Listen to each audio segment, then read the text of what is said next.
Bonjour à tous, nous sommes à Roland-Garros, Roland-Garros Paddle avec le terrain qui a été mis en place jusqu'à dimanche.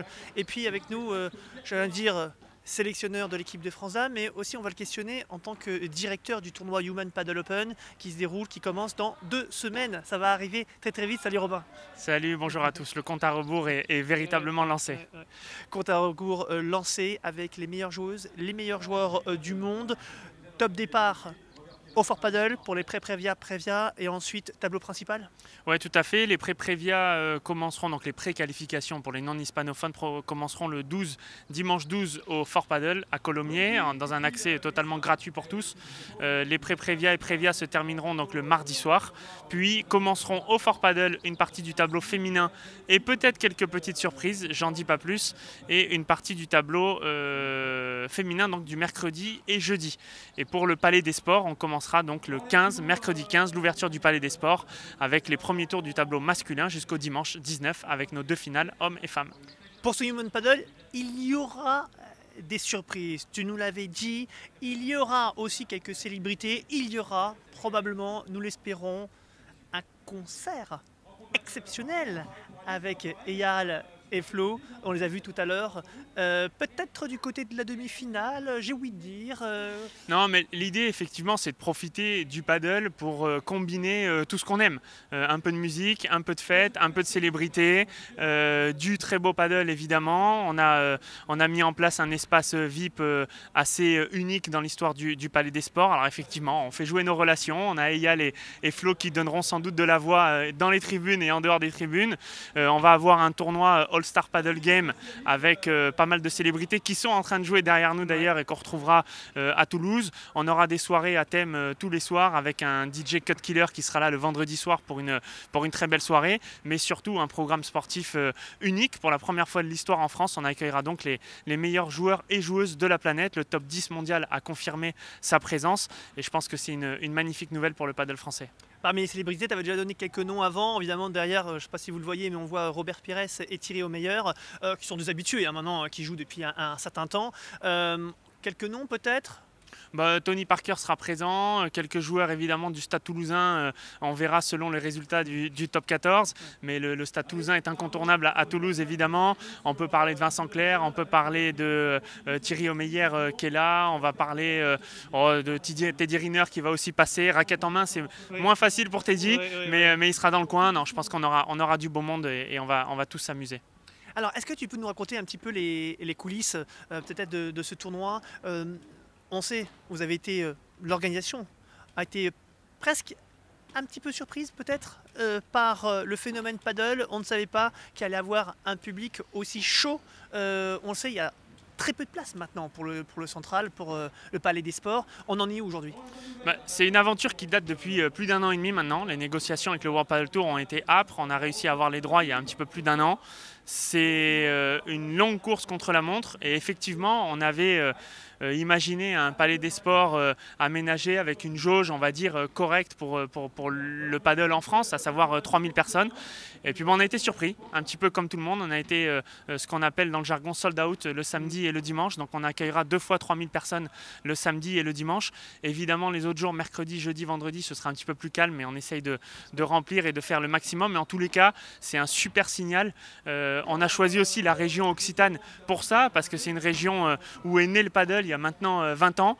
On a pris le pari de le faire, on ne savait pas que ça allait aussi bien marcher, tant mieux. Ça permet aussi de faire naître d'autres événements un petit peu plus tard dans l'année, qui seront aussi magiques, je le souhaite. Donc non, c'est de très bon augure et on ne peut que se réjouir de la popularité et du fait que les tribunes seront pleines en tous les cas pour le samedi et le dimanche.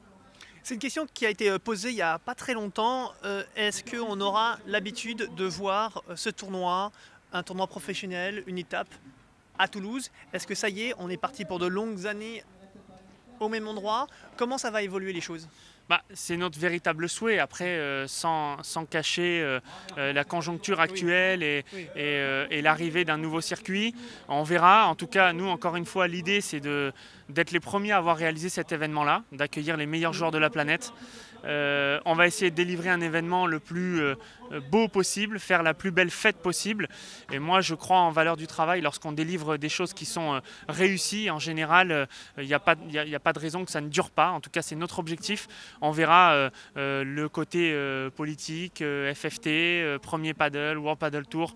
Je crois qu'il se passera encore beaucoup de choses. Mais en tout cas, l'idée de départ, vu la réussite en plus populaire, c'est de rendre pérenne cet événement le plus longtemps possible. Maintenant, aujourd'hui, c'est un gros point d'interrogation. On est à 15 jours de l'événement. Profitons de cette fête-là et puis on fera les comptes après. Allez, et puis dernière petite chose quand même, parce que c'est l'une des originalités de ces étapes. On sait très bien qu'en général, les gens ne sont pas contents, joueurs et même spectateurs, parce qu'on ne voit pas en pré-prévia ni prévia beaucoup de matchs, voire parfois aucun.